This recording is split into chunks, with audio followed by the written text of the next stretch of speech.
हा एक वेगळा प्रयोग ज्या पद्धतीनं आला आणि ही सगळी मुलं तुम्ही गोळा करून ज्या पद्धतीनं करता आहात, म्हणजे हा कट्ट्याचा रेकॉर्ड आहे की एका वेळेला इतके जण म्हणजे मल्टीस्टार कास्ट असा हा कट्टा, ह्याच्या म्हणजे याआधी एवढी लोक कधीही असा गच्च भरलेला नव्हता कट्टा.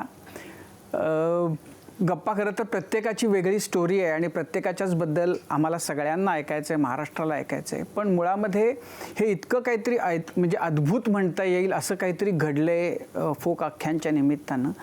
कशी झाली याची सुरुवात? आख्यांची सुरुवात म्हणलं तर खरं तर ही सगळी संकल्पना किंवा हा सगळा विचार हा आमच्या लहानपणापासूनच आमच्यामध्ये आहे. तुम्ही एकमेकांना कधीपासून ओळखताय? आता आमच्या ओळखीला झालीत 11 वर्ष आणि ओळखच आमची कामापासूनच सुरुवात झाली. म्हणजे आधी आम्ही मित्र होतो आणि मग काम सुरू केलं असं नाही. आम्ही एका नाटकाच्या निमित्तानेच एकमेकांना भेटलो आणि ते आमचं नाटक, त्या नाटकात आम्ही ॲक्च्युली वेगवेगळं काम करत होतो म्युझिशियन म्हणून.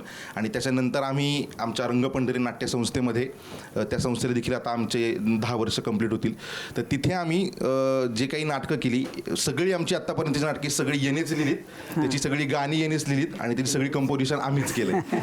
त्यामुळे आमचा प्रवास एकत्र सुरू झाला.